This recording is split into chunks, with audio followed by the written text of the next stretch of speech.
today we have a very special guest. His name is Konishiki, the legendary, the living legend. What's And up? yeah, today we're just gonna get to pick his mind. Taro man. I appreciate your time, Konishiki. I know you're a busy dude, and yeah. Sorry for if everybody know how long we've been trying to get me to do that. Nah, don't even be sorry. Tricky, bro. We was thinking an hour trying to just the whole, and I knew I had to start early because it's freaky. If I didn't start early, we're gonna get lost, man. And yeah, we got lost. I told you, 60 years old, brother. I'm not wrong generation. This way. Nah. Well, the first question I usually like to ask all my guests, yeah, so where are you from and how was it for you growing up? Well, originally I'm from Nanakuli. I was born and raised in Hawaii. Um, just turning 60 now. My whole school years, my elementary went to Nana'i Kapono. Went to Nanakuli Intermediate. 1 year in Nanakuli High, then I got transferred. I transferred to the University Laboratory School, which is down at across UH campus, and that's where I spent the rest of my high school years. Graduated from the lab school, and a month later, I came to Japan, and I've been here ever since. 43 years now in Japan after my sumo career and stuff. So everything in between. So born and raised, and only 18 years of my life I lived in Hawaii. Everything else is I've been here. Oh, okay, that's super interesting. So, you mentioned you lived most of your life in Japan, like, so growing up in Hawaii, like, how did you even find sumo? Or did sumo, like, find you? Yeah, it's actually Sumo found me, and it's funny because I was cutting out of class when that happened. Yep. Do you So wanna do you cutting. wanna go into that story? Well, I was actually was almost the last. I think it was the last couple of weeks of my high school year, and we went down by walls in like down by Alabama, the wall, and then we used to like go surfing and body surfing and boogie boarding and we didn't go to class. We just went to school. I used to drive my dad's Nova. My dad had a red Nova, two-door Nova, Sick. Ford Nova. And the funny thing about it is because I drove all my high school years with no license, right? So every time I go to school, by the time I get to school, no more money for boot gas. So I tell my friends, brother, go use my car. And they go, yeah, thank let me check out for eat lunch. Because we were allowed to go off campus, high school students, Oh, to go okay. eat, right? So I used to let my friends use the car and they used to put gas. Bro, don't forget to put gas, huh? They look in the car, no even gas. So at lunchtime, we used to go. So the last couple weeks of my high school year, so bro, no need to go class. We gotta get our credit. What for go class? So I used to go school in the morning. They used to pack my car. We used to go down Alabama. Go Waikiki, go to the beach. And that's when a guy named Curtis the Booyah Killer, he's a legend. You might be too young, but maybe your dad or your grandpa or your older people would know because he was one of those, like WWF now, like how you have The Rock and all those guys. Yeah. One of the most famous wrestlers those days was a guy like King Curtis. King Curtis Yokia. He used to have a boogie board place um, down by the wall. And he traveled the world at the time, and he's the one that actually pulled me on the side. He said, "Young man, you should be sumotori." And I told Uncle, bro, I don't know anything about sumo, but he's the one that actually started talking to me because we went constantly for a whole week, not even going to class. We just went beach every day, and that's where it kind of we talked a lot, and I just thought I was curious about how do I go about going and what I need to have to go, and I tell them as long as they pay for everything, I go. I don't care. I like burden my family, and I was That's I'm the youngest boy in my family. I have a sister younger than me, but everybody else left to go to the mainland to go to school, or some went to the military. But most of my siblings, they went to the mainland to go to school, and I kind of saw the struggle my parents had to go through to help them go through schools and stuff. And when the opportunity came to come to Japan, I told them, as long as I don't burden my family, mm, you tell me it's free and I'm gone. Yeah, they told me, yeah, well, free, you go there, you go live with the sumo stable, which I didn't. understand. All I know is the word free. I heard the word free and now I'm gone. And then like from the time I met them in May, and I was gone a month later. I came to Japan a month later. I graduated like towards the end of May, and I left Hawaii like a little over 2 weeks later to come to Japan. Oh, so you basically like lived Blind. your whole adult life like thrown into that. That's so like it must have been difficult transitioning cultures. Like, could you tell us a little bit about that? Well, it's a huge difference. I come from a background which is Samoan culture, but Japanese culture and the sumo culture is two different worlds. And the sumo culture is more like my Samoan culture, where you have your mom, your dad, the boss, you like elders and stuff. And so the sumo world is kind of similar, but it's all guys. You come in this sumo stable, we call it sumo stables, and you got guys from all over Japan coming and joining sumo, and you live and you board at this one place that's all life. And once you join into sumo, it's like 24/7, 365 days of your life committed to sumo. There's nothing else you can do outside of sumo. So it's everyday training, and it's just head body, and then it's just fighting for their 60 slots, the top positions. There's only 60 slots. That when mine was rich, there was 850 of us. Out of 850, only 60 guys can make it, meaning 60 is the only ones that get paid to be in the top ranks. It's like any other thing. If you're on a tour, and on the tour, a surfing tour, golf tour, no matter, only the top guys get paid. Everybody else, they got to pay for getting a tournament. Hopefully they win the tournament so they can get ranked, so they can get paid. But sumo, only 60 people get paid. Everybody else just get allowance every 2 months.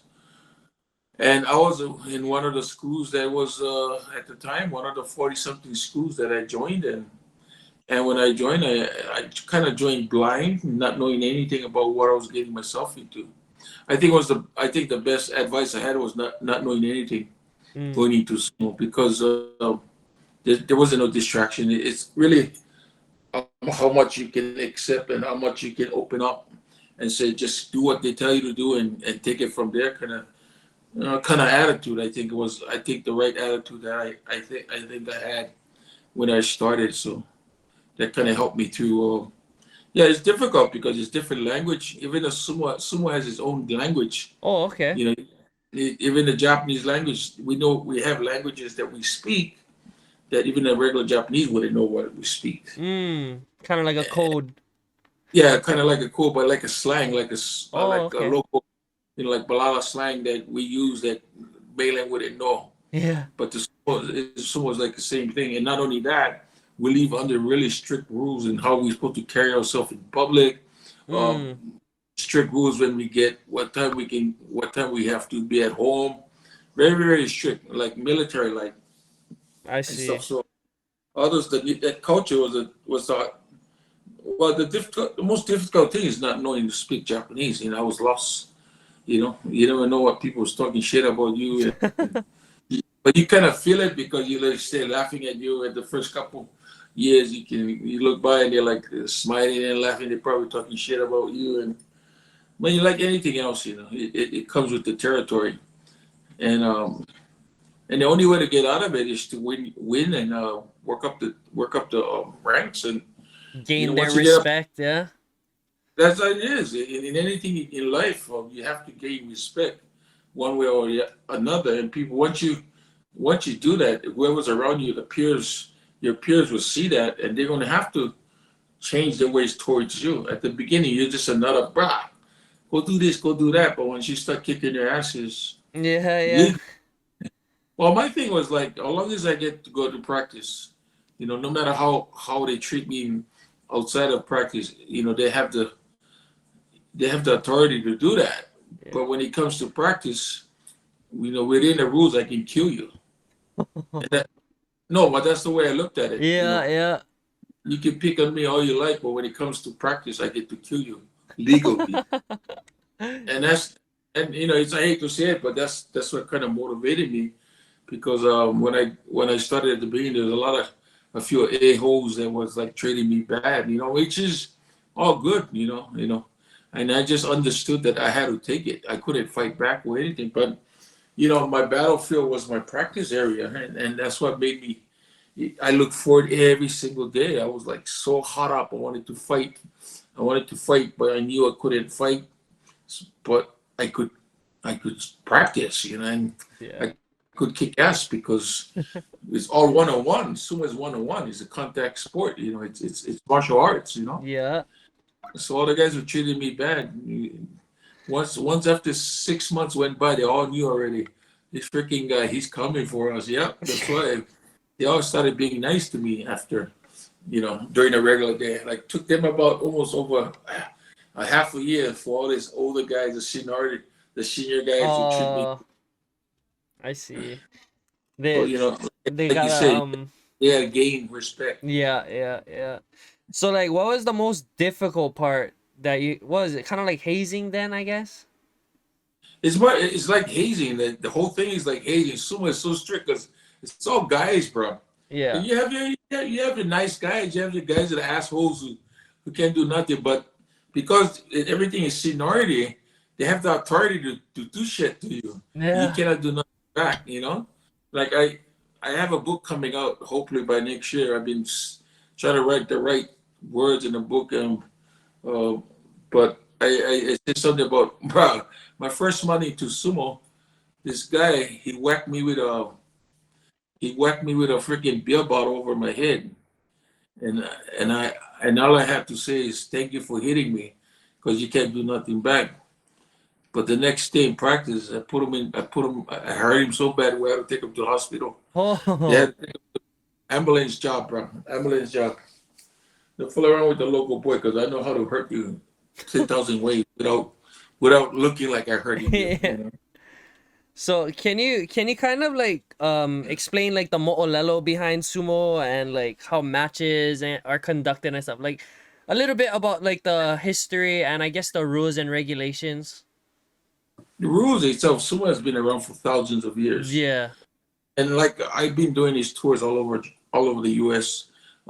Actually going again back in the West Coast this November, and I explain because sumo is like it's like mixed martial art. What you see at UFC today is what sumo has been doing all this time. And because it's so old, thousands of years, the samurais are like trained to. It wasn't the word sumo, but the samurais they all learned the different martial arts, the Mm. karate, the judo, aikido. It's in boxing and all that stuff. They all learned this stuff to protect the emperor. So the background comes from there. It was more like an entertaining thing for the emperors at all the temples Okay. before it came what you have today, what you call sumo. And the object of the game is very easy. It's two big guys.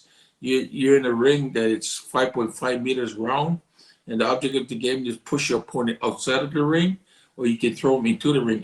Anything but the bottom of your feet touches the floor of the sumo ring, you lose the match. And the other thing about the unique thing about sumo, you gotta notice that when you go to UFC or you go to boxing, whatever contact sport, they all have weight classes. Yeah. Sumo's the only we don't have weight classes, and the reason for that is because the majority of the techniques that they have, somebody like me, I'm power. I use my power. I use my weight. I use my strength, and I only have certain techniques that I can do anyway because of the way my body is structured. But a smaller guy like you would like no freaking all the tricks, take advantage of, and yeah, because people and then when I explain that, I don't believe. But if you go back and look at the history of sumo, some of the greatest grand champions are small guys because Oh. they know how to use the 84 different techniques that we have. People don't know we can kick. They know how to break your hand. They know how to break your elbow. They know how to break your wrist.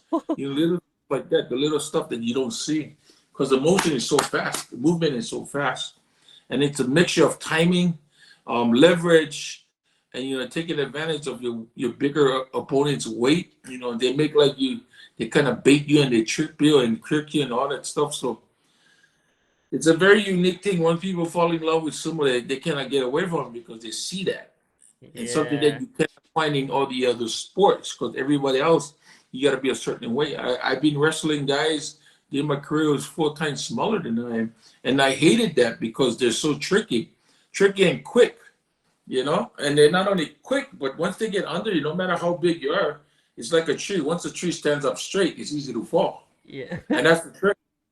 And you know, and there's many ways to work, and that's what makes it so fun for sumo fan to see that and to cheer for a smaller guy. It's huge. You cannot find that in any other sport. Yeah, that's honestly true now that you say it. Like Oh, I people, if you never look really thought of it that way.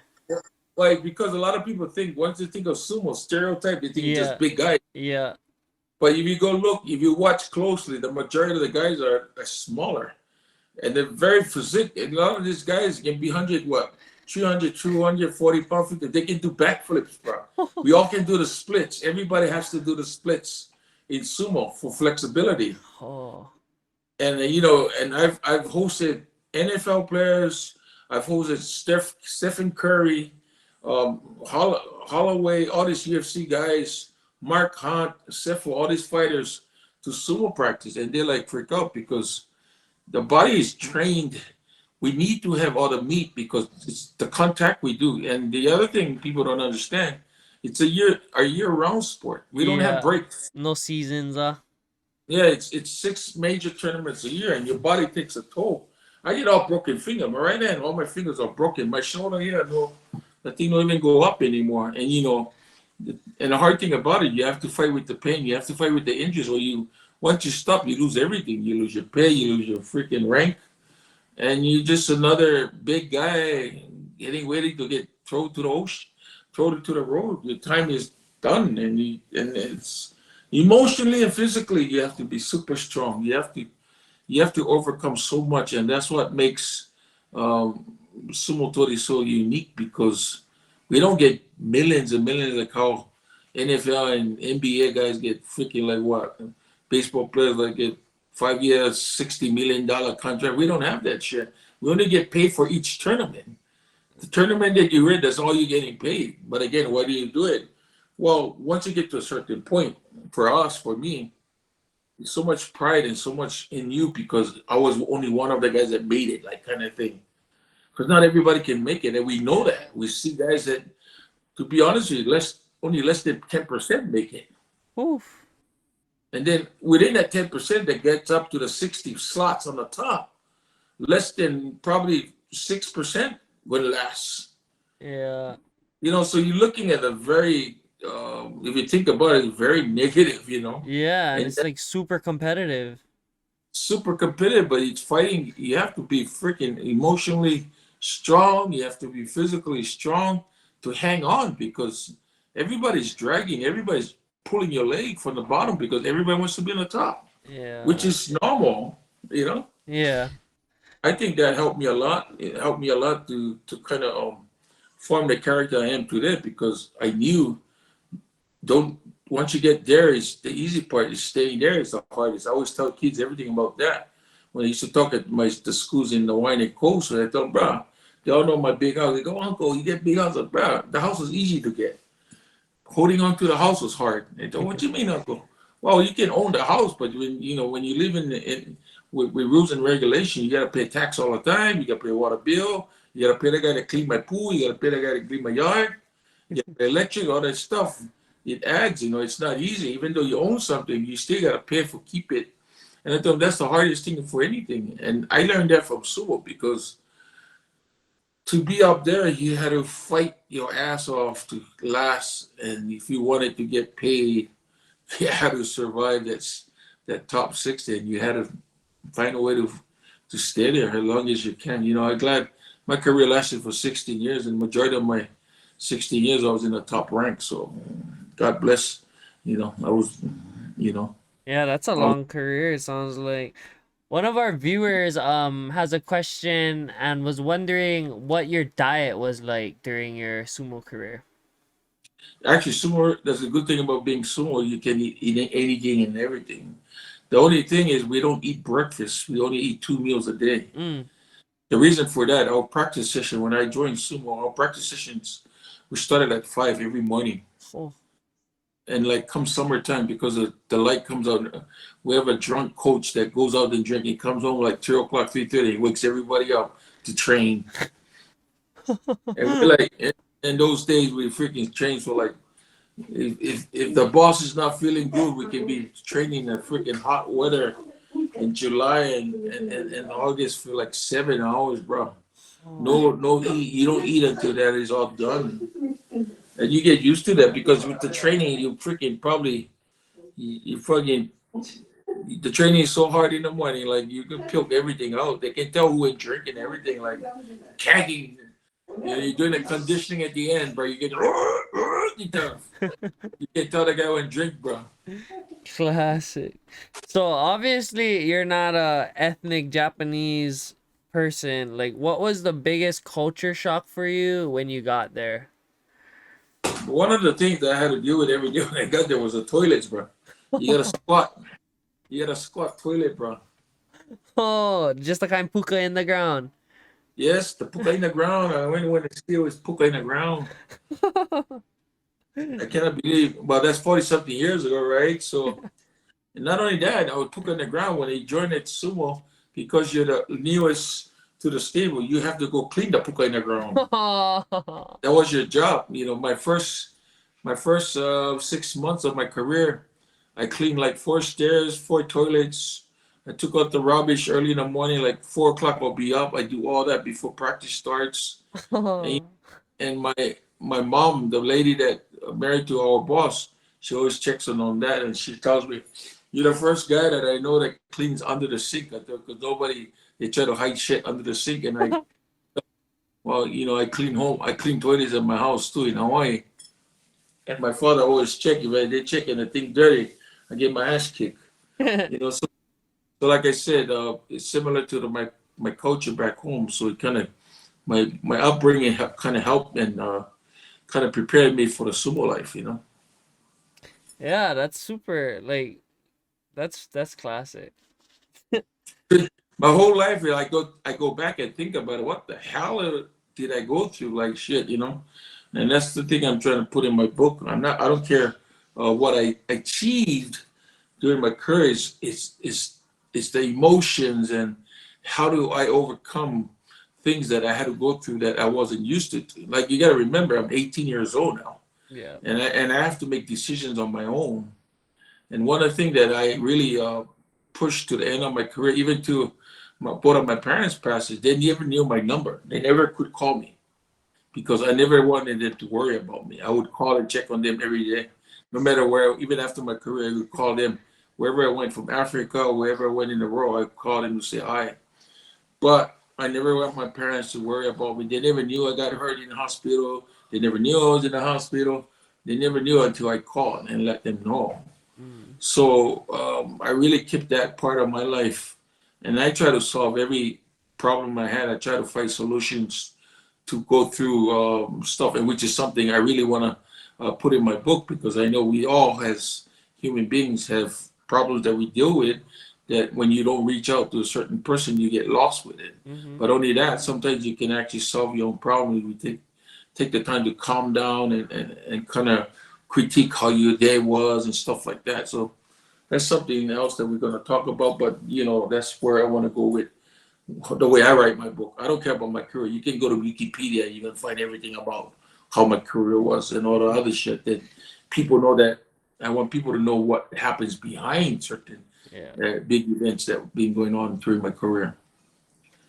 Super interested in your book. When do you plan Yeah. on like when do you plan on finish, or is it? It's probably going to drop next year. Oh, I okay. wanted to drop it on a special year. Like this year, celebrating 60 years old. Last year, I celebrated 40 years of my career Whew. in Japan. And then next year, I've celebrated 20 years of my marriage with my wife. So I think it's a perfect time to Oh, drop my book. congratulations. Yeah, so try to match everything with, a certain No. event in my life. Yeah, that's cool. Yeah. When was the last time you were able to come home?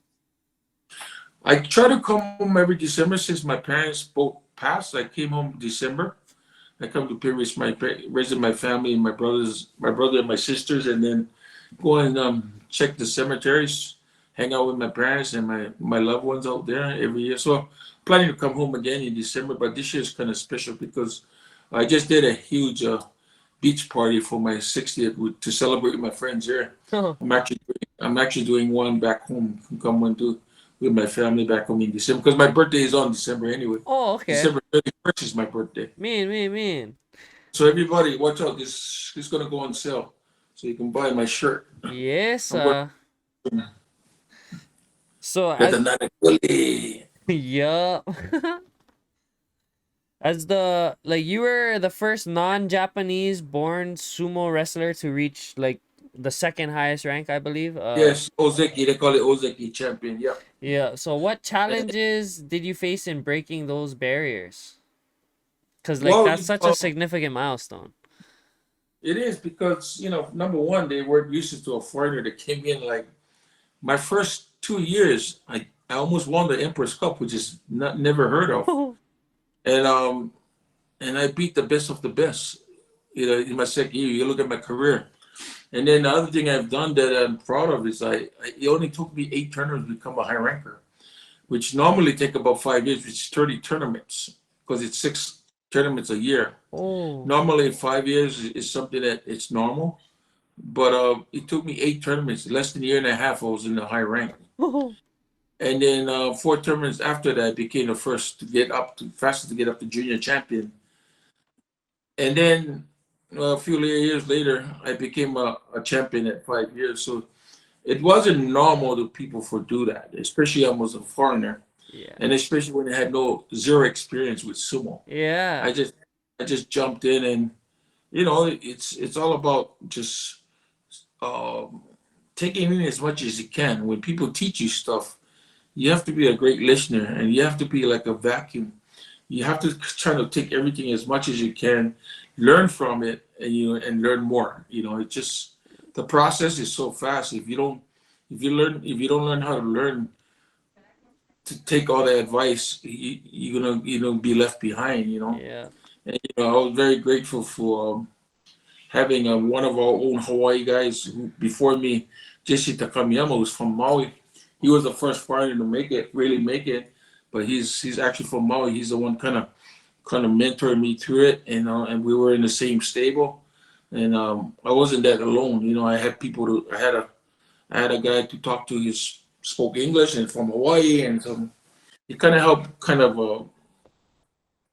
gentle, gentle breeze, kind of helped me Yeah. through Some the hardship. So familiarity, yeah.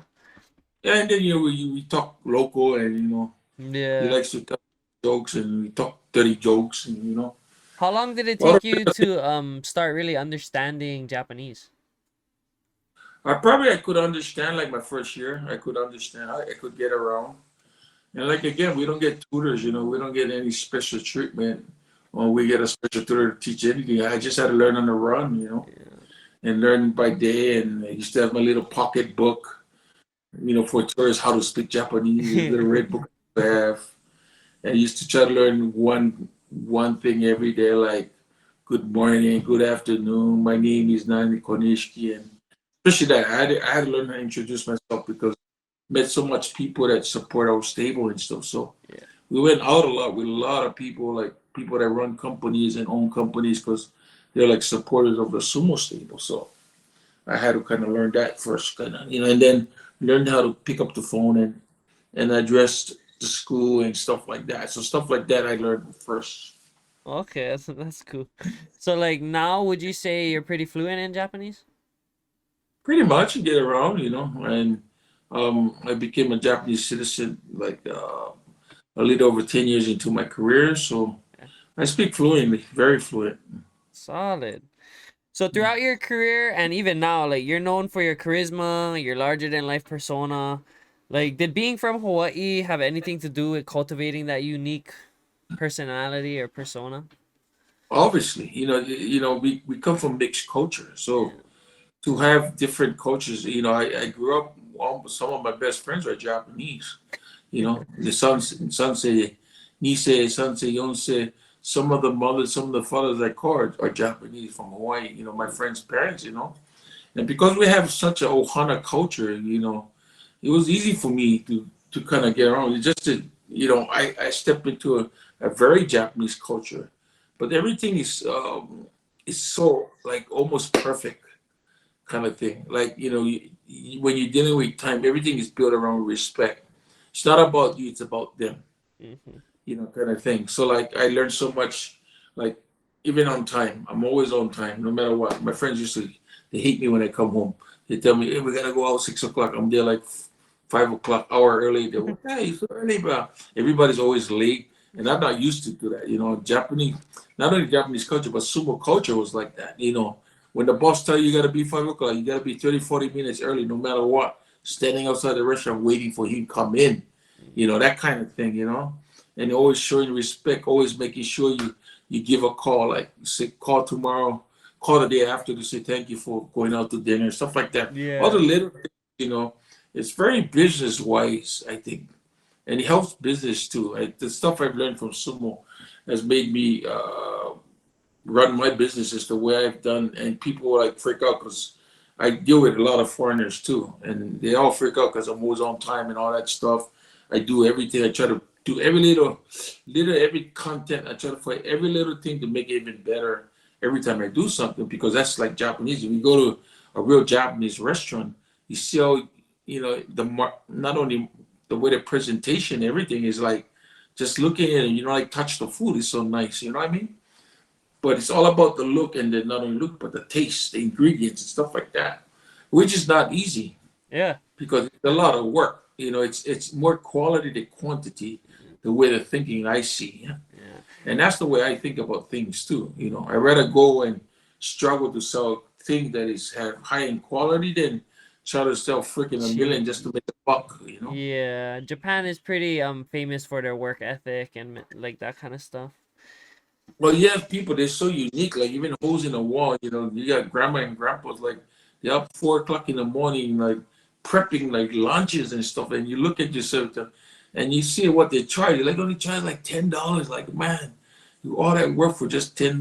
And then when you own your own little hole in the wall, it's not about the money anymore to certain people. It's about how much they make people happy with their food.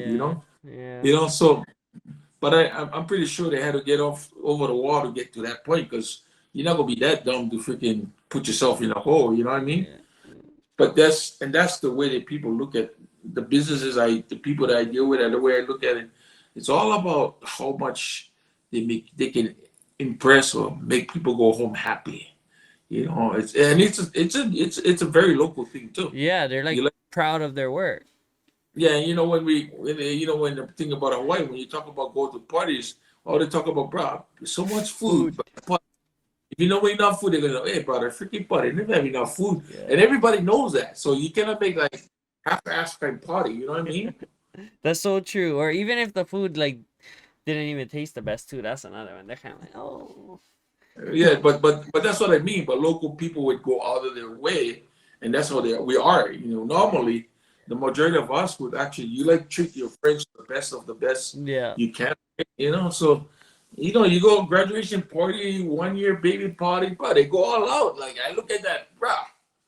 And then the next day, some of them looking put food on the table, but they spend like $2,000 to throw a party, man. Like, oh, bruh. That's so true. But So it's all good. Part of yeah, culture. it is. So sumo training or it's keikoa is the term for Yeah, it. yeah, So yeah. it's pretty I guess it's renowned for its like intensity and discipline. Like what was can you share like some of your most I guess toughest experiences during training? Well, the training thing is like any athlete can handle. The way I Mm, look at it, okay. and then it's the matter of you wanting it more like anything else. Any if you interviewed any professional player, everybody's the same.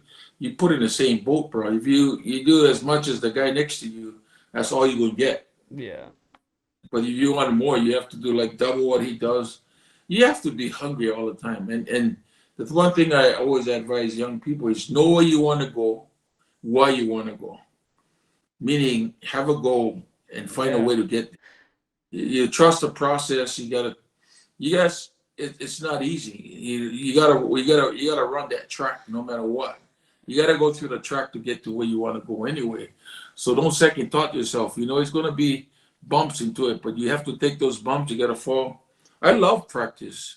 I love training because that's where my stress, I could release all my stress. The only place I would relieve my stress is through practice, you know. Yeah. And that's how I think a lot of people are in the professional level. You cannot come with a 99% game, bro.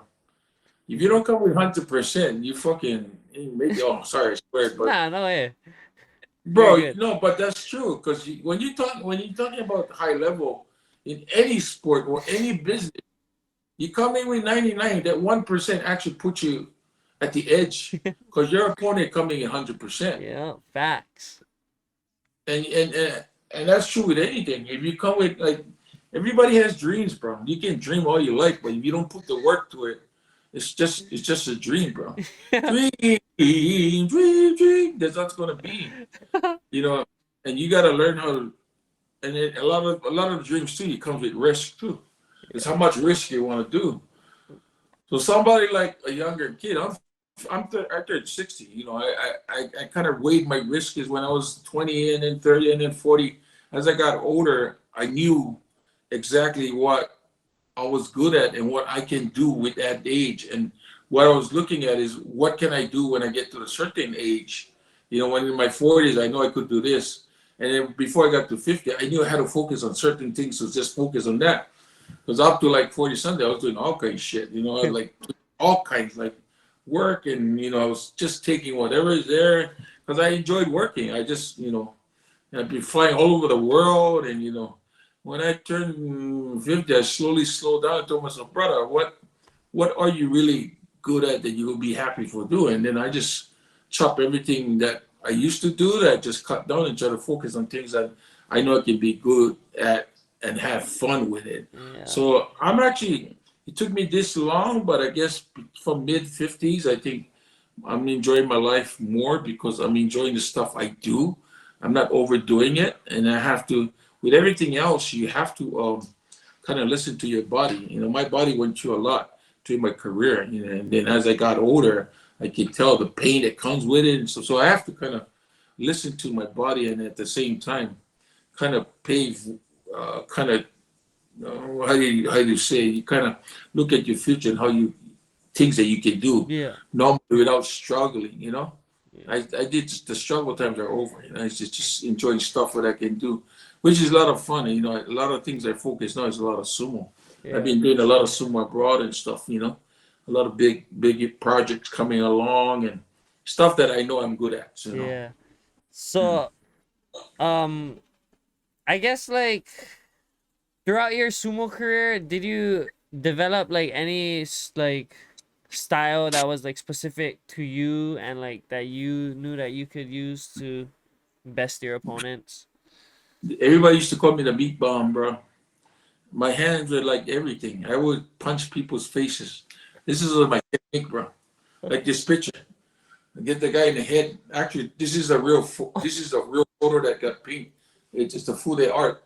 But the guy I'm getting right now is one of the best guys that ever in sumo. That I think was he's a grand champion, Chono Fuji. But my technique was all hands. They call it the buddy technique. It's just trusting. Oh, okay. And the reason for that because I was strong, I was big, and if I went to the belt, a lot of these guys would throw me like freaking nothing, like split second, like they got into me and they did prove that a lot, especially this guy pulling. This guy was so good. He would get in like his left hand get in. Once his left hand get in to the front, it's over, man. He just when I just try to take a breath, boom, I know I'm a freaking on the groin already. That's how good people was, and people don't see that because, like I said earlier, they think the bigger guy is always is going to win, but it's not. Yeah. That's not the case. That's not the case. Small guy is so fast with technique, man. It's so tricky. They can trip, they can kick, they can pull. You name it, man. That's so Mm. funny. Who do you Mm. think is like for anybody that's not really familiar with sumo, like who would be one smaller wrestler that we could like look up to like Well, look up this guy named Chiono Fuji. There's a lot of them. There's Chiono Fuji, which was my time, and there's this kid who him and his brother made grand champion, Wakano Hana. He was small, but if you look at his muscles, look at his legs, bro. His freaking legs, he had like every single, and he get more muscles than the bodybuilder, bro. But he was so good on the rope, you know. Every Oh. time his toes would keep in the ring. A lot of small guys, a lot of small guys. Even the guy from Mongolia, one of my boys from my stable, he was his kid named Asashi Ryu. Small, but this one was really freaking cocky style. He came like a cockfighter, but he come in hard. He wasn't that big, but he come hard. He was really good with his technique because he's quick and he was fast to get in, and he would throw you like backwards or frontwards if you're not ready. So really watching. There's a lot of sumo now that you get catch and on your YouTube now. And once you get hooked, you're gonna get hooked because the action is unreal, man. Yeah. Mm. But there's a So lot of guys, bro. that's yeah. I'm probably gonna look up Chiono Fuji after this. You're gonna enjoy it. That guy was one of the best, bro. The um, rest how does it feel to be immortalized in a song by the legendary Brada Is? me and he was close, bro. We come from the same side. And I used to go when I used to come home. I remember one of the what's it called the birthday bashes. Me and he's went. He called me up. He called me up. He called me up and he told me, "Bah, let's go birthday bash." Kiko-chan, Deo-shin. And I said, "Yeah, let's go. Where you stay? Right over here, man. We'll come pick you up." He keep picking me up. Two big boys. I was big too, and you know he's big too, right?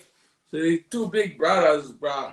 They make us drive his van all the way in. You know, get the side gate at the Waikiki Shell on the side of the stage, because they don't like him walk right. So we drive in, and then me and him step out of the car.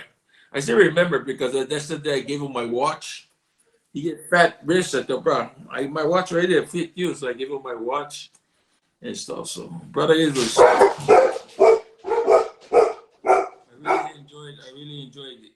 And you know when before everybody started this computer stuff, I was one of the first to ever like start a homepage many years ago because funny.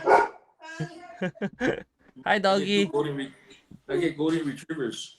Hey, I have two goldies too, Dookie and Yeah, Lilo. I get Pani and Fala. There's two Samoan names. Pani is bread and Fala is pineapple. Yeah, I love Pani Popo. Yeah, I actually had Pani and Popo too. So Pani's father is Ulu. Ulu. So this is my fifth generation. Fifth generation. Fala, Classic.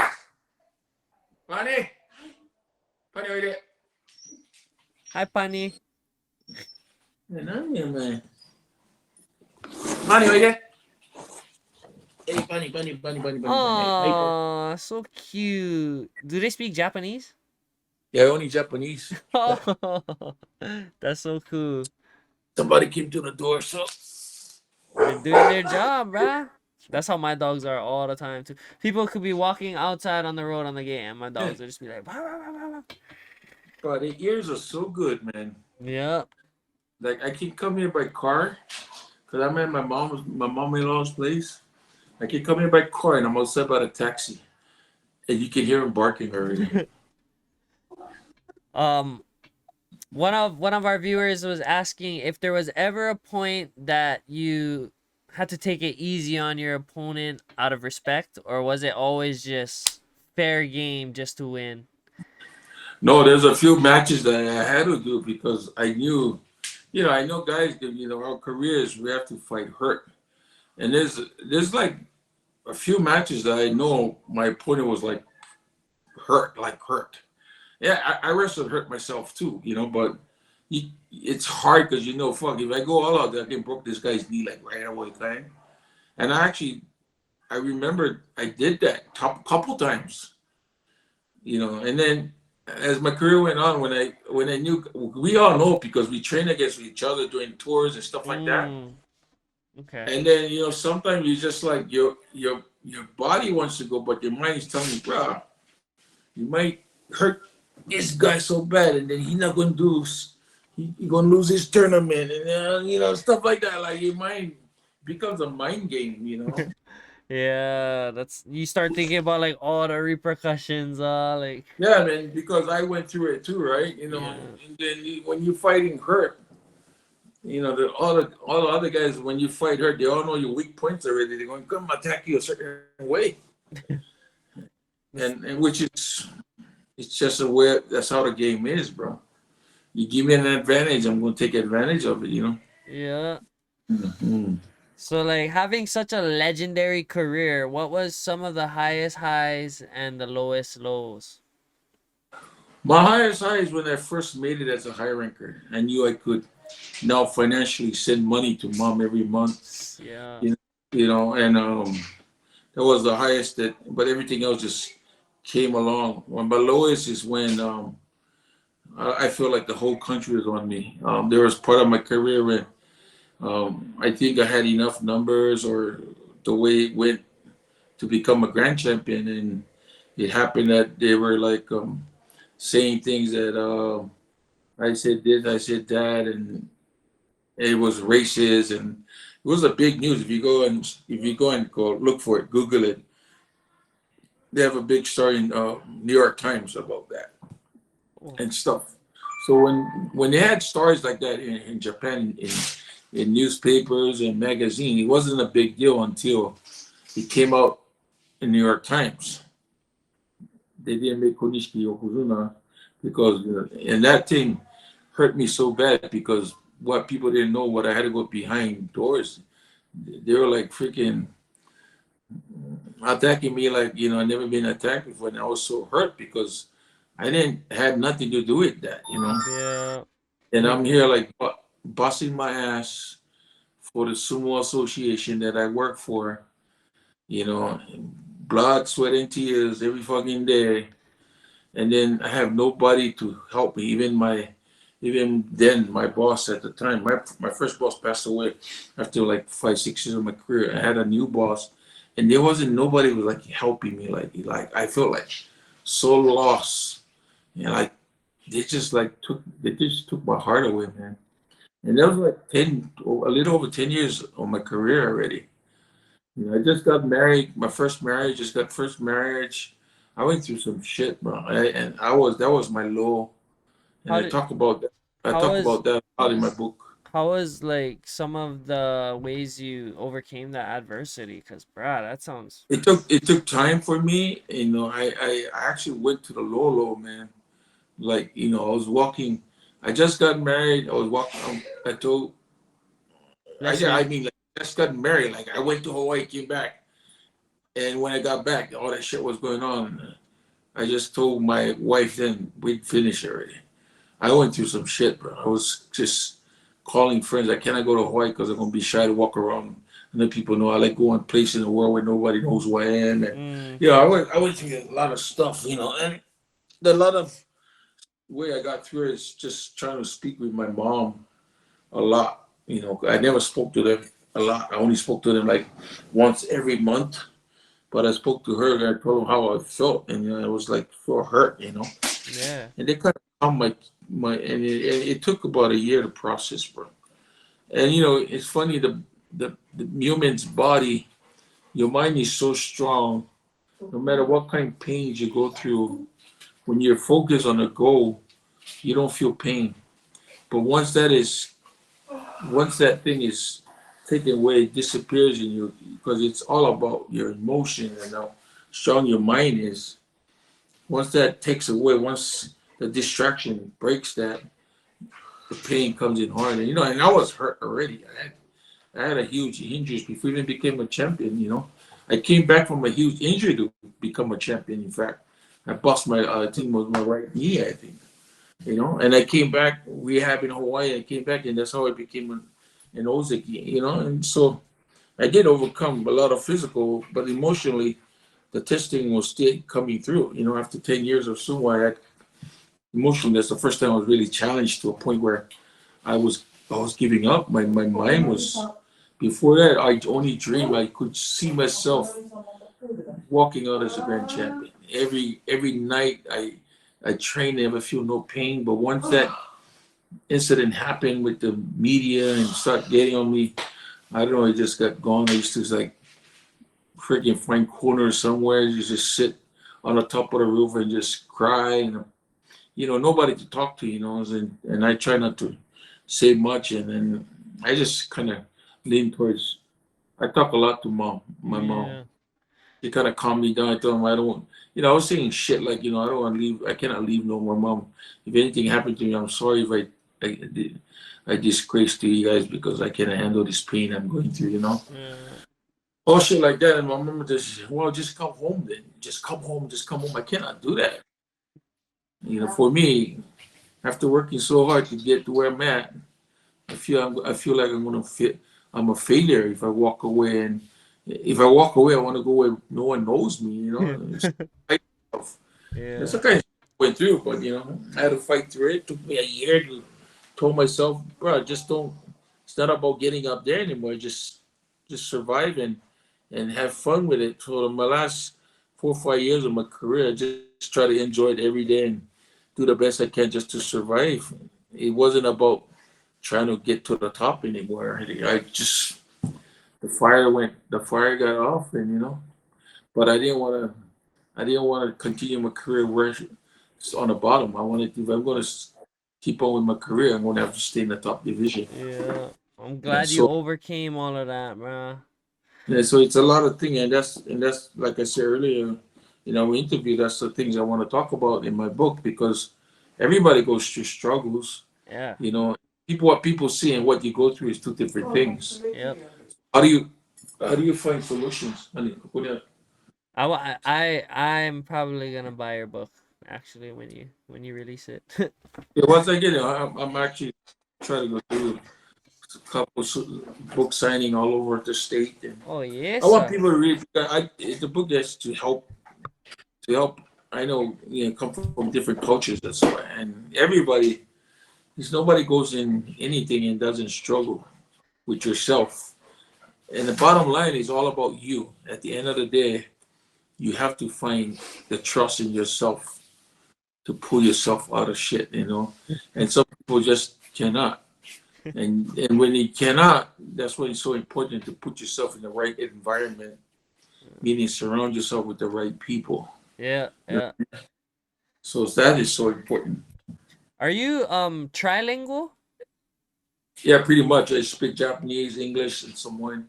Yes, that's super cool. Mhm. So, what are like some of the, I guess, phonetic similarities between Japanese and because Samoan and Hawaiian is like similar too. Yeah, yeah, yeah. Polynesian culture is very similar to Sumo culture. Even the Japanese culture, we actually do a lot of respect. When somebody give you something, you see, always find a way to give something back. When you go to somebody's house, you always make sure you take something. You know, Yeah. and all those things. It's very Japanese. And there's a word called okaishi. When you bring something to somebody's house, you always have to find a way to give back. So if I went to visit a friend yesterday and I gave him something, obviously the family that I went to visit, they're probably going to send me something, Oh, that's and cool. vice versa. But we do that in Hawaii. Yeah. When you go to somewhere else, this party, you always bring something, which is all good. Yeah, one of the first things you learn when you're growing up is don't ever pull up to somebody's house empty-handed. Well, that's the shit they talk about with all the brothers. They all come with shit. They don't even bring their own beer, right? When you that happens a lot. All my cousins and friends and relatives, they all drinking poker beer. But if you don't bring your cooler, but you're not drinking, bro. Bring your own beer. Yeah. That's why Hawaii is famous for BYB, bro. You know? So I guess would you say that the similarities between Japanese culture and Polynesian culture would be your favorite thing, or is there anything that's uniquely Japanese about the culture that you really admire? Well, everything about I like both cultures because I was raised in the Polynesian culture, especially Samoan culture in my home. But again, Japan has so much to teach. Yeah. This humbleness, I don't know where it comes from, but like for sumo is a great example. Like we're not, we're like sumo itself is like the ultimate sport in Japan for culture wise. Yeah. But if you look at it, it's so different from American sports with the top. athletes are like so branded to a point where you have to be a certain. You gotta look. You gotta wear 10,000 gold chains and Yeah. ride on Rolls Royce, and it's in that way. That's not what sumo represents. Super represent is the culture that you take off the ring is so important for us. The way you carry yourself in public, the way you respect, the way you talk, and the way you dress out in public is so important for us. So I think that's the thing I love about sumo and its uniqueness. And then when it comes to Japan, I can tell you when you come to Japan, you'll be very surprised. The way they service people, you go to any restaurants here, you like even been holding the walls, man. They invite you with smiles and stuff. Yeah. You know, one of my guys called me, bro, Japan, so much aloha. All I say is, brother, when you come to Japan, it's aloha on steroids, bro. A lot of people treat you so nice. And why do you think a lot of our entertainers come here? They all get treated nice. Not only treated nice, but they all get paid too. So, and they kind of take the culture very seriously. Mm. Look at my dogs, they're reacting to the sound. Yeah. Dookie. So, mm, So you currently still reside in Japan, I'm guess, or like, do you ever yeah, plan on moving back home or? nah, I plan to live here my whole life. I told my wife when I die, just make sure half of my ashes is thrown in the Waianae Coast. And from there, that's why. Yeah. What is what is like the top thing you miss about Hawaii? It's just the sunshine, bro. Just being home with friends, talking story, how people pick on each other, the shit we talk about. You know, I just miss the companionship of all my friends. I just like to see my friends and my family, and just come home and just feel relief. It's a different culture at all, period. Everybody's like, the first thing your friends tell you, you freaking guy, you fucker. Bah, I felt an earthquake, bro. I tell, what you mean earthquake? Bah, I can't tell that you and step off the freaking plane, you freaking heavy ass. They take you right back when you was 18 or high school, bro. Yeah. And I love that, and which I don't get at all here. So I guess and then visiting the family. Everybody's getting older. Get to see my nieces and nephew who are like fathers and mothers now, and like see how people grow, and then try to understand, bro. Your nephew's not a little kid anymore. Yeah. So to like these little kids that they're older now. They're fathers, they're mothers now. And like just trying to calculate that in my head was took time, but now we're kind of used to it. But I enjoy coming home. The local food, yeah, I love my poke and eating with boy. Try to stay away from all the food, but try to stay with the good stuff. Yeah. Hey, next time you do come down, you need to come check out my farm in Kahalu. I'll definitely give you Hey, some I'll poi, be. some Bro, I kalo. would, I would love to come. I love Terra. Every time I come home, I try not to even eat anything but like my uluchi. I have a beautiful uluchi in my yard, and then I try to eat like all the Polynesian stuff. And I love Terra. Even like I try to make lau laus or I need that. Yeah, maybe I go check you out, get some leaves so I can Yeah, yeah. make some palasami. Bro. Oh yeah, mean. So you were in Tokyo. You had a little cameo in Tokyo Drift. Like, how was Oh that yeah, yeah. experience? Tokyo Drift. It's been a while, over 10 years that a movie. It was funny. They called me up and they said, "This is just part of what you want me to do, uh, just to support." I told him, "You're not treating me like a yakuza, right?" I told, "I don't want to be a yakuza." And they said, "No, you're just gonna be this one guy that you be holding somebody's money, and they have to come and get the money from you and stuff, all that real simple kind of stuff." Then I did it, and it's funny because just a little point, a lot of people have seen it. Like I always remember, I was down in New Orleans and in the hotel, and this little kid walks up to me and said, "Hey, do you have the tattoo on your back?" And then I was like, wasn't clicking because the movie was taken like many years ago, right? Yeah, yeah. And I was like, "What is this kid talking about?" No. It's just had it on for a week after the shot and stuff. But I've been very lucky. Not only being in the movies, but I've hosted so much. Athletes, Yeah. celebrities here, and in the business world, I met some of the biggest CEOs in the world, and that's what my job is right now. I do a lot of VIP stuff. Um, I actually coordinate your visits and something like that. I only Oh, take VIPs. perfect. So when I get famous, then you get when I do my You Japan often tour. No, no. you have to, you don't have to be famous. I take care of my people, bro.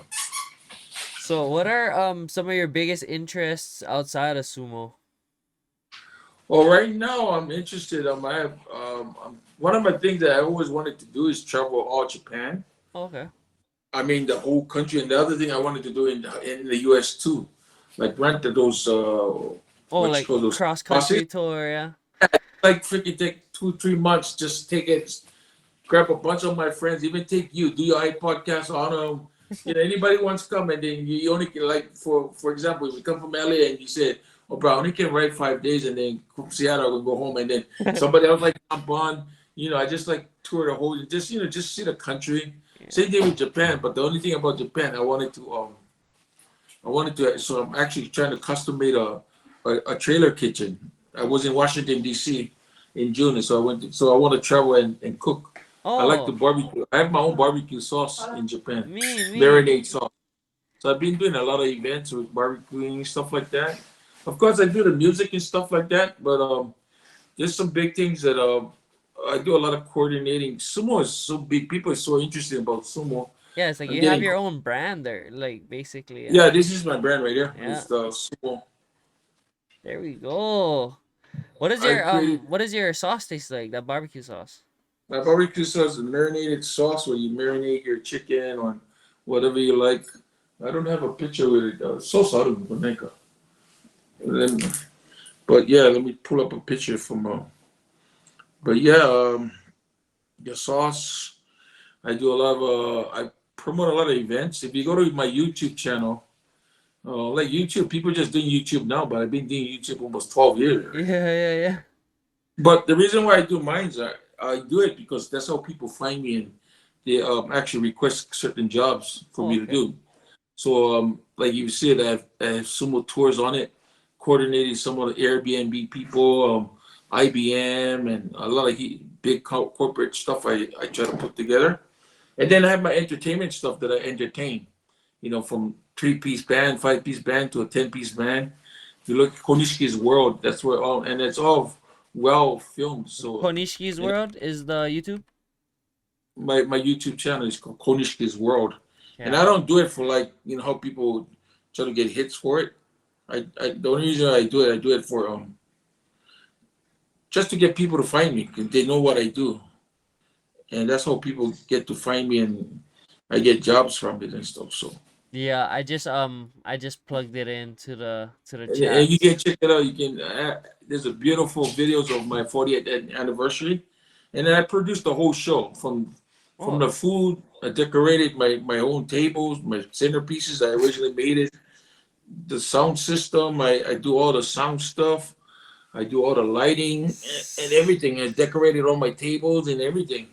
that's it. If Like you look at legit my, producing, like I basically love like Hollywood in I love Japan. to be honest with you. I want to be behind the scene than anything else. Mm, I like to produce stuff behind the scenes.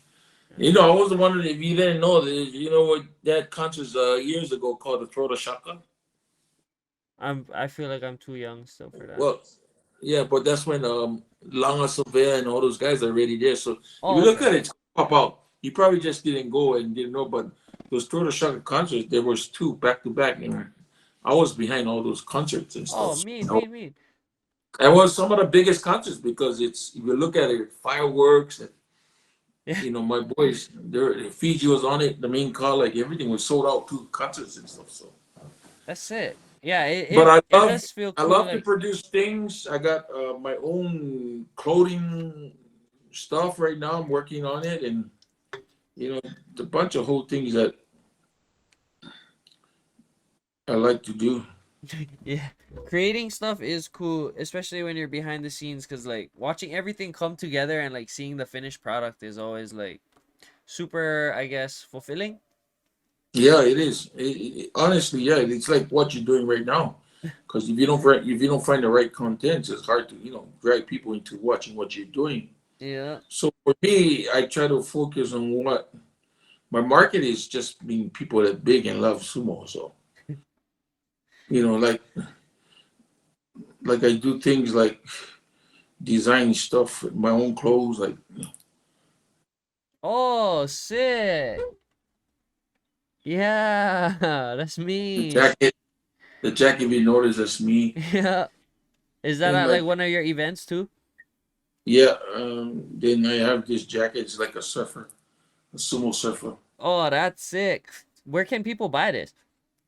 Well, I'm still working on it. They get only the simple stuff right now, Oh, okay. but trying to work on my e-commerce and stuff like that. But Wow. stuff like that, I like to Definitely do. let me know when you get that up and running so I can plug that in everywhere. I'm testing everything right now because I just want to make sure I'm ready when I drop everything. And the art I use, like the art you see here, very famous man in Japan. He did all the stuff for the Olympics here in Japan. Oh, okay. But it's the barbecue sauce. Oh, mean, mean. It's in a Ziploc, so all you have to do is throw your meat in there, throw the Yeah. sauce, and then you just mix it and leave it overnight, Oh, I gotta sample me some of that. marinate and stuff like that. Carla, shut up. Are you So one of the viewers is asking if you're into Japanese whiskey? hey, I know a lot of whiskey. I don't drink, but I know a lot about them because I always, Oh, that's a sick jacket. yeah, that's a hoodie, Yeah. a surfer, sumo surfer. Mean. I got that. I got a basketball player, Who all sumo.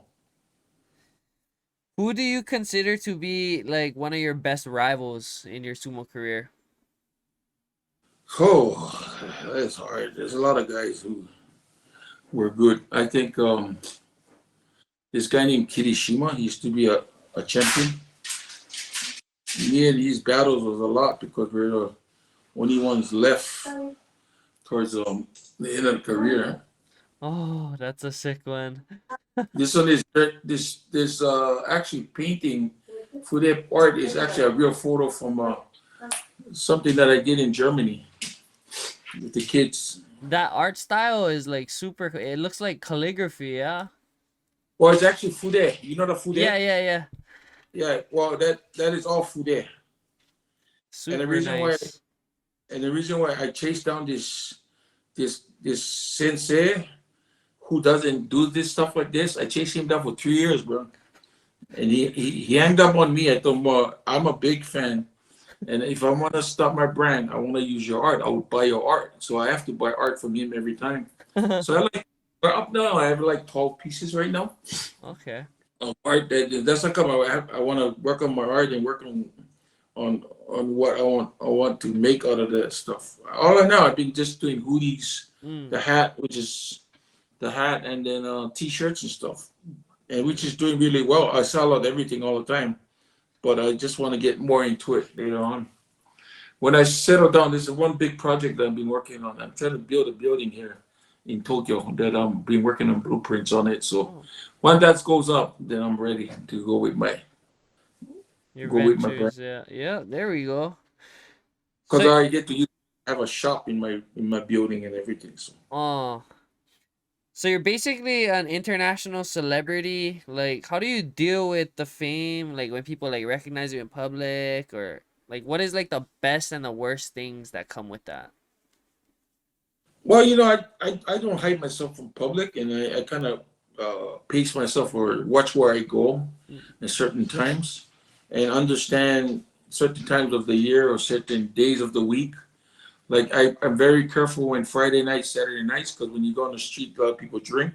Mm. So you gotta expect, here in Japan, when you drink comes with stupid, right? So I try to avoid stuff like that, and I have a driver, so I try not to walk the streets at certain times because I don't want to get, distracted or, and I deal with a few, not too much, but a lot of cuckoo heads, and then Mm, I just don't want to go there. But I try to protect myself by not getting, staying away from it. So, like, yeah. I catch the bullet train a lot.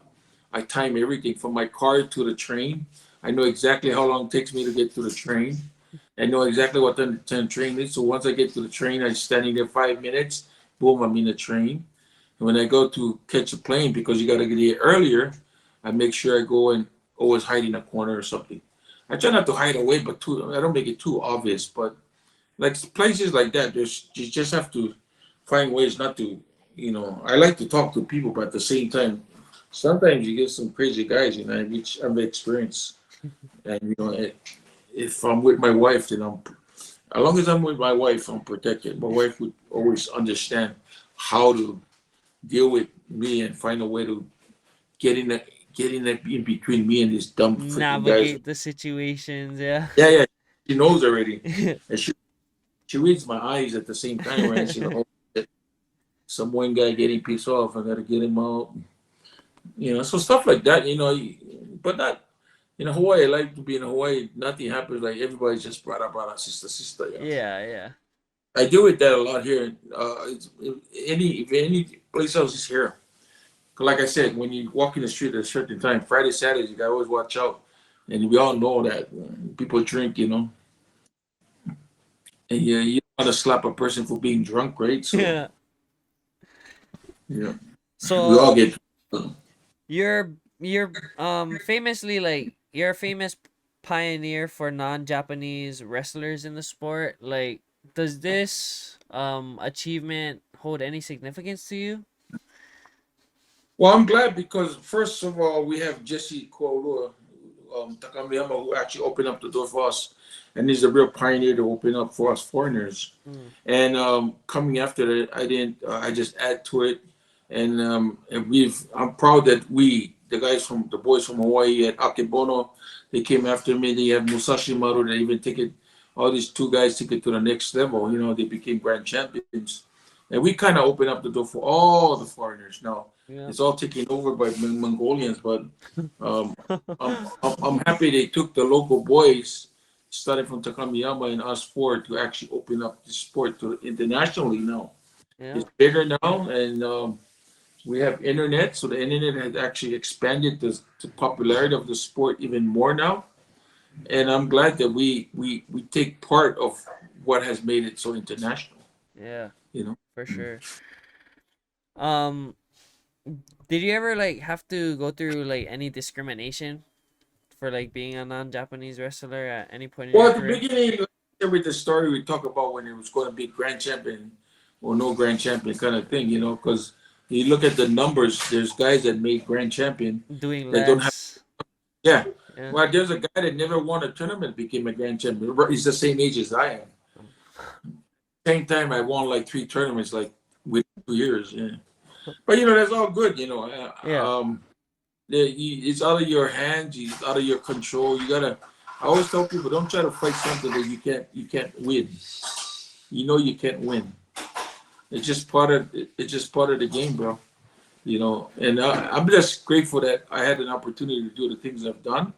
And being a sumotori has helped me and my family, helped me where I'm at. If I wasn't a sumotori, I wouldn't be sitting here talking to you in my podcast. So there's a lot of great things that came out of it, but yet all the negative things that came with it, I had to fight with it to get to where I'm at today. So, for everybody that's listening to this iPodcast, not everything is a positive thing.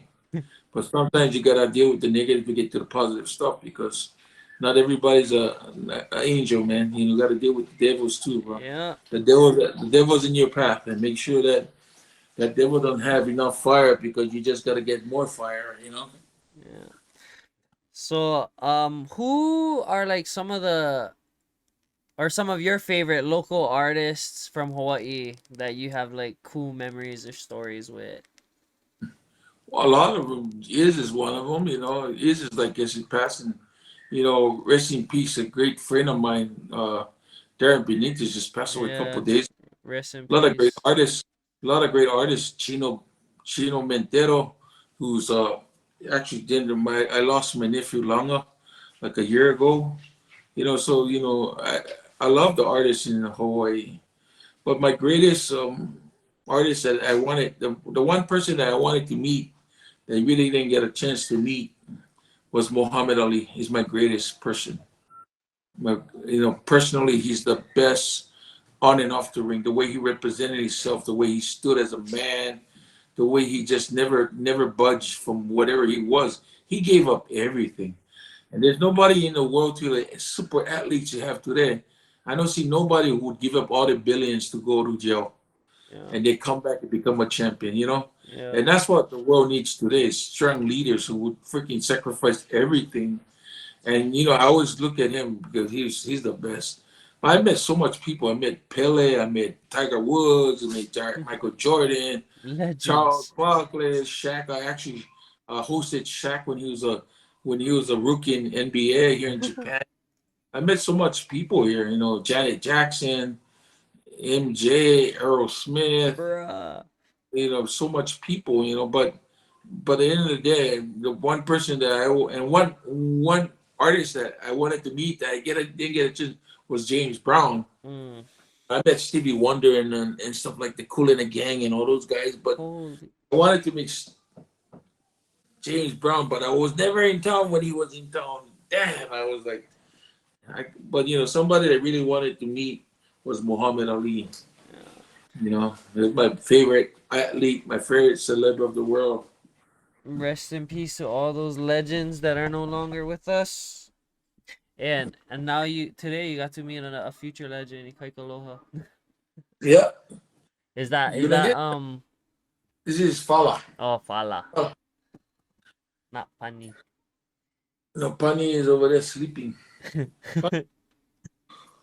Pani is the father. This guy's only 1 years old. Oh, One and a okay. half years old. Still He's puppy a then. naughty boy. Yeah, he's the puppy. He's the naughty boy. What is He's the what is like the best Japanese food to eat in Japan versus Hawaii? Hey, bro. When you come here, everything is real.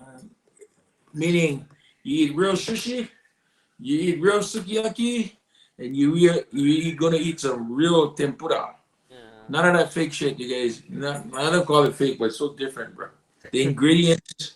You come here, I take you to one. I give you I take you on a freaking meal and a half, dinner or lunch, whatever you like. Even a tonkatsu melts in your mouth, not in your hand, bro. Oh, that sounds good.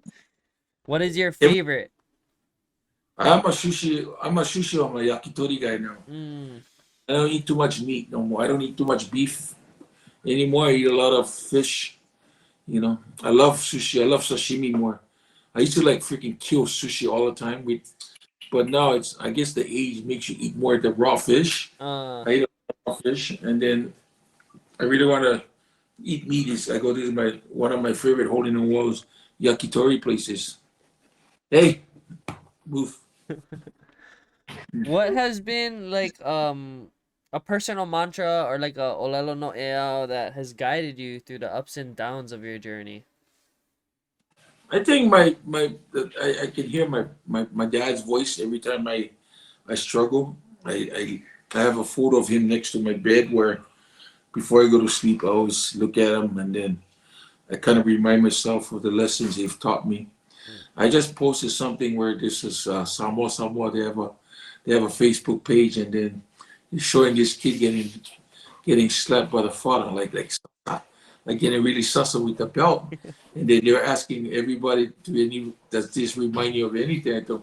I feel like that was me. And and I said something like, and I'm very grateful. A lot of times I got beat up and cried, all that's the lessons I've learned through those tears that made me the man I am today. Yeah. But if you do that today, you fucking get locked up and shit. Bruh, I You know? tripped today. You can't even raise your own kids without the freaking government trying to get involved. Yeah, and that's the problem. Everybody have to fight back. The people have to take back their rights. Yeah. Just because one person screws up a kid's life, we cannot save everybody like everything else. They all talk about shit. You gotta save the kid from a certain person. Bro, who are you to judge them? Yeah. Who are you to judge everybody else? You know, everything is about minority. What about us, the majority? Majority of us should try to be fucking great citizens and Yeah. try to do everything right. It's always Exactly. about it's always about people doing things fucking wrong. You know, like wake up, man. Yeah. You know, and Hawaii doesn't have to be part of that shit. Hawaii is all about ohana. Bring it back. You know, but when you try to take away people's rights to raise their kids, that's wrong. Yeah. That's all God given right, you know. Literally, Yeah. that's your kids. And then your mom had to go fight 10 months to give birth to you. That's a lot of pain to go through, you know. Hell Then yeah. to just, and then just to freaking come and then they try to take you away from it. It's so funny because everybody I was reading everybody's comments, everybody's saying the same. Bruh, I remember that, bro. I remember that, bro. You're like, Yeah. you know, Seriously though. hard love is not easy. Hard love, as I got older, I used to sit down and my dad used to cry. He used to tell me, to have a nice conversation as I got older and got to sumo, and he would like sit and say, I felt I was so hard on you guys, but it hurt me more if I didn't try to my hardest to keep you guys. Where were you from? Why nice side? You Yeah. know, a lot of drugs, a lot of trouble, and I'm glad the way they raised us. We, even though we had friends and family that got involved in stuff like that, we as our siblings never got in trouble with stuff because of the way they kept their eyes on us. You know what I mean? Yeah. And nobody really got in deep trouble because of that. And that's a lot of work. I don't care how good, even the shit I do is nothing compared to being a parent, raising a family. Yeah. Raising a family when your first language is Samoan, not English. I tell people what I went through is nothing compared to what my dad and mom went through. Yeah. This is easy, but I have a place to sleep. I get to eat. I don't have to worry about nothing. I just have to worry about trying to get in there, and make something of myself. Other than that, my life is good compared to what they Facts. go through, bro. Hard So, times make strong men. Strong men create easy times. Easy yeah, times create weak men. Weak men yeah, create hard times. yeah. It is true. You're gonna have to learn now or learn later. Yeah. It's gonna hurt even more. I'm so You know. grateful because I was raised by my grandparents. So Mm. my grandpa literally like all of his values got instilled into me, and I just trip on like how like my parents' generation, they're Mm. raising kids differently than how they raised like their older kids. It's like, Mm. why is everything so? They're basically giant enablers now. Bruh, like my papa taught me, like bruh, nothing in this life comes for free. You earning Exactly. everything you get, and if you're getting something for free, somebody else worked for it, bruh. It's not free. Exactly. It's very true. And And like, that's basics. That's the yeah, basics of life. If you yeah, think about it, so much we're talking. entitlement nowadays, bruh.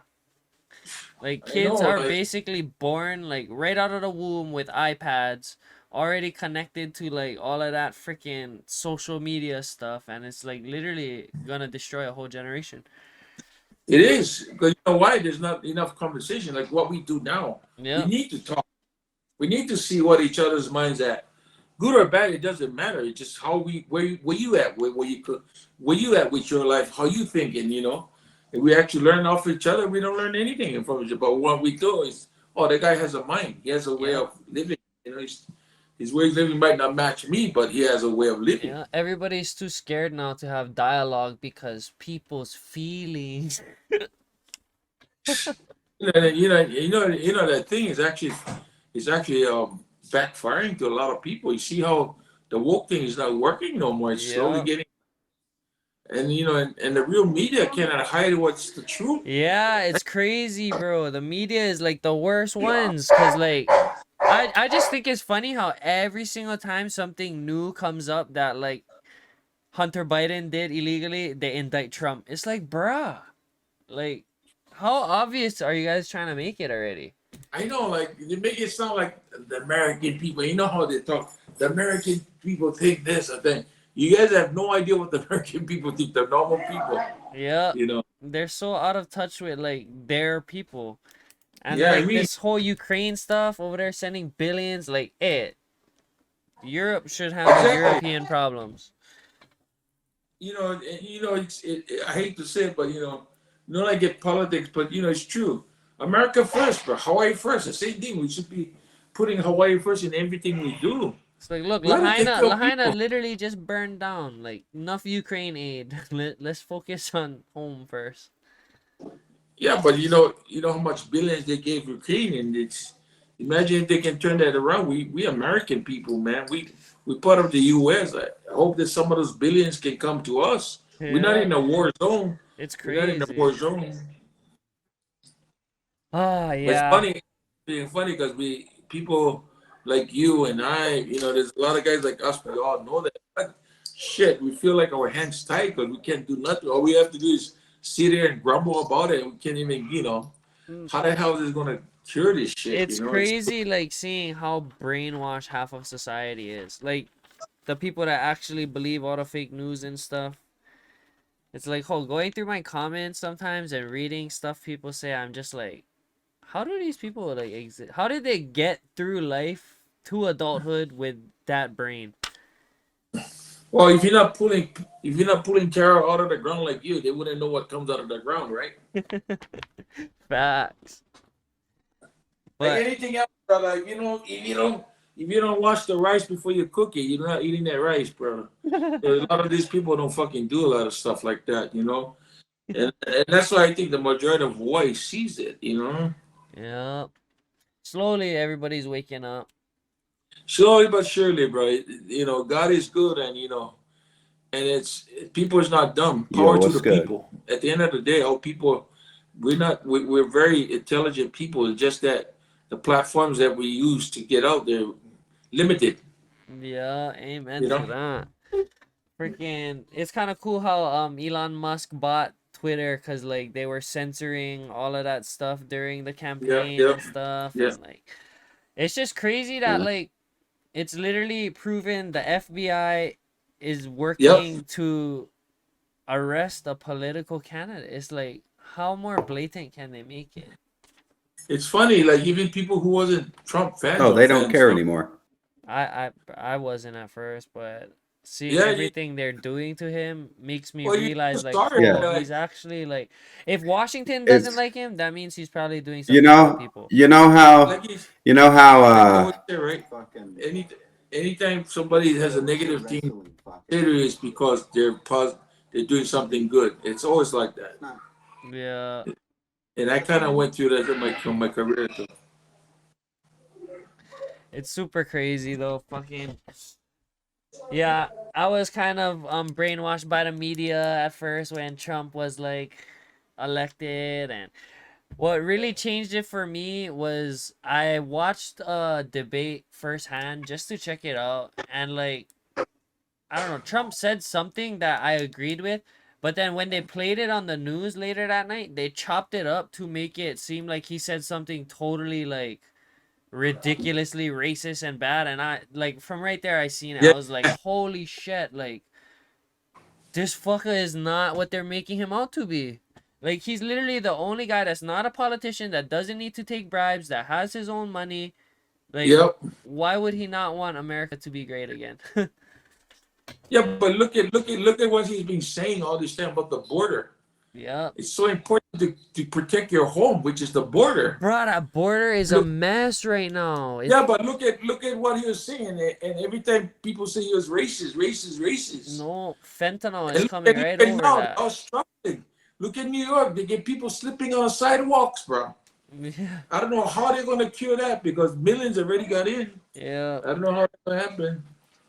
Yeah, it's just crazy because like I feel like other countries are waiting to see what happens this election year in America Yeah, before they really like, cause bruh, the teams for World War III are already set. NATO versus BRICS, and like yeah, BRICS is literally the top oil producing countries in the world, and like it's just scary that that even is an alliance, you know? And they all got rid of the dollar, and they're all like, "Okay, yeah. what next?" That's The why like dollars worth nothing. I'm kind of nervous. Like, I don't even want to have kids anytime soon, just because, like, I feel like some shit's gonna go down. Man, you gotta really pay attention, man. What's going on, man? Yeah. And the only reason why I watch the news, I try to pay attention. Never know, bro, because we to be honest, no matter how powerful we are, as individuals, there's nothing we can do when the government cuts down in everything. Yeah. They have the power to change everything, which is freaking. That's how come people have to get back. The power to the people gotta get the. You gotta get the back. People owns it. Yep, bro. That's why everybody should learn how to grow their own food. Like I trip that like people don't think that's Hawaii needs. important. Hawaii has to bring that shit back. It's You know. bro. Imagine if one boat didn't come. Like Yeah, I know. everyone would be fucking panicking. All the toilet paper would be gone. Oh you be good because you get to sell your taro. Yeah. I mean, my ohana is gonna be good, but frick, I don't know about everybody else's. Yeah. When you do the no more toilet paper, go in the ocean, wash your ass, or grab a rock, or grab a tea leaf, or Classic. grab one banana leaf and wipe your ass. I used to do that when we used to go pick guava from where. When I was a kid, we used to go up. I forgot where, but we used to go pick guavas in the mountain. We used to wear it for like 25 cents a pound and shit. And it's just shit up in the fucking. You don't find anything. You just go guava leaves and wipe your ass with it, bro. Grab rocks, whatever. You gotta survive, bro. I was listening. You can't survive, bro.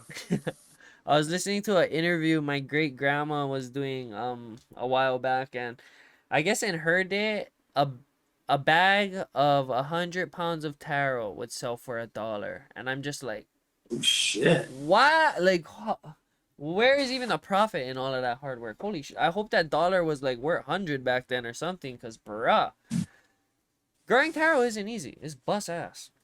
You know, you know, bro. I think the reason for that, I think grandma's time, the dollar was a lot of money because everybody was growing taros at the time. Remember that? Yeah, yeah, So only certain person would actually buy it. It might be that something like that. yeah. But I definitely have to check you out when I come home. I gotta Oh, get some for sure. I would taro leaves, bro.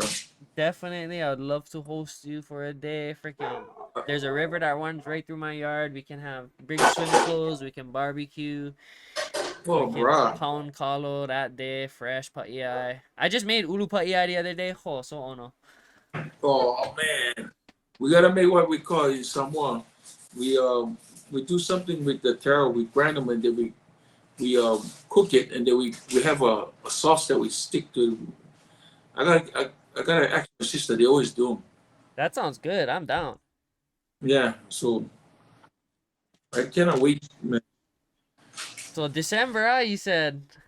December, I probably come December, mid December. I have a tour that I gotta go. I'll be on the West Coast, Seattle, San Francisco, LA. I have a sumo and sushi tour. We just did 15 shows in Miami, Washington D.C., and San Francisco. Oh, I mean, big time. New York City in June. Great success. So we have another 15 show 15 show tour coming in November. Solid. Make sure After that, make sure when you stop in Hawaii you bring some of your barbecue sauce so we can sample. oh for sure, I'll bring a couple bottles Well, one so I of come the or marinate some stuff. yeah, what's your favorite or what's like the best meat for marinating that? Short rib. Chicken, bro. Chick. And marinate, even the short ribs. I just did a bunch of short ribs. Go to my Facebook. I just posted something on Konishiki World. I cooked Raga. like 100 pounds. I cooked over 100 pounds of short ribs just past Saturday for Oh, my party. well, on like Over a 100 huge pounds of grill. chicken. I had like 3 grills, and then I make a little pig in a freaking barrel. So, Yeah, mm, above ground umu. brown. Gotta take advantage. So one of the last questions I like to ask all of my guests is, what does aloha mean to you? Aloha is about giving, brother. Amen to that. And you cannot give right away. But the reason why I work hard is I can find ways. The better I work and take care of myself, the more I can give. And meaning not giving to the world, but you can give to your family, your friends. You can be there. And giving is not only things. Giving your time, spending time to talk. Sorry, like how we're sitting here talking to each other is giving. It's so important that people understand that. And in our Polynesian culture, it's more about what you can give back than taking, accepting. Yeah. So to me, aloha was always about that, bro. Go aloha your auntie, go aloha your uncle. Because you're going and giving aloha. Yeah. So people have to understand, what's going on right now in Lahaina and Maui. You can see the love. Man, Hawaii people are so nothing but Polynesian all in that. You can see people in LA, people in Seattle, like they think things. But that's what aloha is all about. It's if this can be carried on every day in your life, not every day you can do it because you have your own struggles. So you're not every day you get aloha, which is understandable. But we all work towards something where we all have goals where we try to be the best we can, and then from there we can actually share. Yeah. And that's where aloha thing, my aloha means to me is every time I get an opportunity to give something back or do, I want to, and that's why I work so hard. That's why some of my friends always tell me, brother, try not, try not to always, they always freak out because I like to go way out of my way to do stuff, and it's not because what I just love to do things, period. Yeah. And I don't like do like half-ass stuff. Yeah, If for I'm gonna real. do it, I'm gonna do it right. Well, I appreciate your time, and this was probably like one of the favorite interviews I ever did so far. Yet. I'm glad we hooked up. I'm sorry about that. Like I said, Oh no, Uncle, wait! Don't even be sorry. Uncle, Sorry old for trying to school, make bro. you do that, bro. Like, I learned. It's funny when I went through that the first time I seen it, and when I went through it, I saw a lot of names that I knew in it, and because I do a lot of this, a lot of zooming, a lot of stuff. But I've been interviewed from all over the world, like crazy. I did a documentary about 2 years ago, oh me. and it was a real good documentary done by some of the best people that do documentaries from New York and stuff. The director, it became the number one sports documentary in all of Europe. So the thing was, people was calling me from all over the world. Like Oh, I was doing like Zoom like meetings, media freaking kind of. in Spain and a lot from Australia and London. And then ever since the pandemic actually made this normal for me. Yeah, yeah, for real. I've been doing a lot of it, and I actually don't even say no to anything. Everything, like when you got in touch, I would do it when my time is right. I always try to learn around, time difference. So a lot of people think I still live in Hawaii. I don't know, bro. I live in Yeah, Japan. yeah. I One, thought you one of my did. one of the guys that did me from LA, I told him, brother, the time is so different. I tell him, yeah, this is the time. He wanted me. I got up 4 o'clock in the morning for do his interview, and I was in Okinawa and stuff. So I get up early anyway. But yeah, I tell him by 4 o'clock in the morning, I cannot talk loud. My wife's still sleeping. That's classic. But it's all good. I love to see where certain people are with how they see me and how I can relate to whatever interviews we go through and stuff. Um, Knowledge is always good if you can leave it behind. You know what I mean? Yeah, And whatever I have with me, if I can share it and people can learn from it, that's the message. That's my way of giving back in certain. yeah.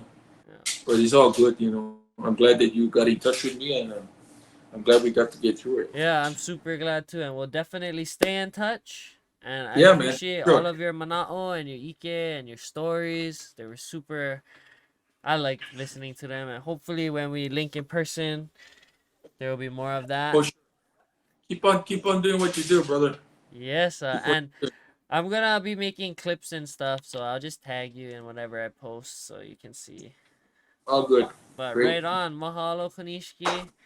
Take care, brother. All of the viewers Everybody. appreciate Thank you for you. tuning in.